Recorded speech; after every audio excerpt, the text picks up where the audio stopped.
তো আজকে যাওয়ার ছিল একটু বাজারে। তো একটা না দুটো বিয়ের নিমন্ত্রণ এসছে, আর দেখো আমার মুখে কি অবস্থা, পুরোটা না ফ্লাপ করে হচ্ছে না, তাই একটু রেডি হয়ে নিলাম। আর এদিকে দেখো আমার বাবু বসে আছে, তো ওনাকেও রেডি করতে হবে। তো আমরা দুইজন রেডি হয়ে গেছি, আর আমাদের সঙ্গে যাবে মা, যেহেতু আমি যাব পার্লারে, তো বাবুকে অবশ্যই ধরতে হবে, না ধরলে আমি পার্লারে ভুরু ফ্লাপটা করতে পারবো না। তা ইনি আমার ছোটো মহারাজ, যিনি টোটো দেখলে ভীষণ পাগল হয়ে যায়, ও তো ঘুরু ঘুরু করতে যাওয়ার জন্য এক পায়ে রাজি। তো দেখো আমরা দুজন চলে এসেছি, কিন্তু দেখো এতটাই মন খারাপ হয়ে গেল, পার্লারে এসে শুনি সেই দিদিটাই নেই।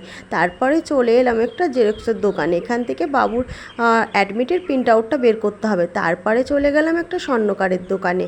তো এখানে গিয়ে বাবুর জন্য একটা জিনিস নিয়ে আসছিলো, তো ও কিছু জিনিস ছিল সেগুলো দিয়ে আমরা আবার বেরিয়ে এলাম। আসার সময় অর্ডার ছিল আমার বড় বাবুর, মানে বড় মহারাজ, তার আবার অর্ডার কি কিছু ঘুগনি আর এগ রোল নিতে হবে। তো মা এখান থেকে নিয়ে চলে এসেছি বাড়িতে। তো এখানে এসে দেখো বাবুর সঙ্গে আমি একটু আড্ডায় আর কি মারছিলাম। তো ওকে আগে চেঞ্জ করে বসিয়ে দিয়েছি, আমি এখনও চেঞ্জ করিনি। তো আগের দিন তোমাদের সঙ্গে শেয়ার করতে পারিনি যে বাজার থেকে কি কি কেনাকাটা হলো, তো পরের দিন সকালে বসে গেছি তোমাদের সঙ্গে শেয়ার করার জন্য। ও তো দেখো আমি বাজার থেকে কি কি জিনিসপত্র এনেছি, যেহেতু আগেই বলেছি যে বিয়ের ইনভাইট ছিল, ও তার জন্য কিছু জিনিস কিনা হয়েছে, সেটাও তোমাদেরকে দেখাবো। তো এটা হচ্ছে একটা জামদানি শাড়ি, তো এই শাড়িটাও কিনেছি একটা বিয়েবাড়িতে গিফট দেবো বলে। আর একটা জিনিস ছিল হচ্ছে বেড কাভার, যেটা আমার ভীষণ পছন্দের ছিল, মানে আমার ভীষণ ভালো লেগেছে, সাদার উপর এত সুন্দর একটা প্রিন্ট করা, যে কি বলবো, আমার ভীষণ ভালো লাগছিলো। তো মাকে বললাম যে এই জিনিসটাই নিয়ে নাও আর একটা বাড়ি দেওয়ার জন্য, শাড়ি তো কত কেই পায়। আর আমার জন্য এই যে এই কুর্তিটা নিয়েছি, কুর্তির কালারটা দেখে আমার ভীষণ ভালো লাগছিল, তাই ভাবলাম যে কুর্তিটা আমার জন্য আমি নিয়ে নিই।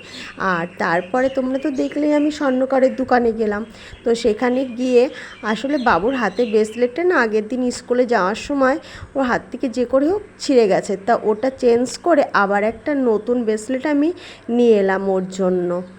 আর কেনার ছিল ছোট রাজকুমারের জন্য একটু স্যারালাক্স, আর যা মুদিখানার জিনিসপত্র হয়, যেমন বিস্কুট, ম্যাগি, তারপর কলগেট, ঠাকুরের থালা বাসন মাজার সাবান, এই নানান ধরনের কিছু কিছু জিনিস দেখো এখানে পাস্তা মশলা, এই সমস্ত কিনেকাটি নিয়ে তো চলে এলাম। তো যেহেতু আমি ওই যে পার্লারটায় যাই, তো ওই দিদিভাইটা ছিল না দোকানে, তার জন্য আমাকে না অন্য একটা দোকান থেকে পুরোটা ফিল আপ করতে হলো। তো কী বলো তো, অনেক দিন ধরে একটা মানুষের কাছে না একটা কাজ করলে দেখবে কি যে সেটা অন্য রকমই লাগে। তো আমি করেছি অন্য দোকান থেকে, কিন্তু আমার ততটা মানে ভালো লাগছিল না, কেমন যেন লাগছিল। তো যাই হোক, বিয়ে বলে কথা, ভুরু না ফ্লাপ করে তো যাওয়া যায় না।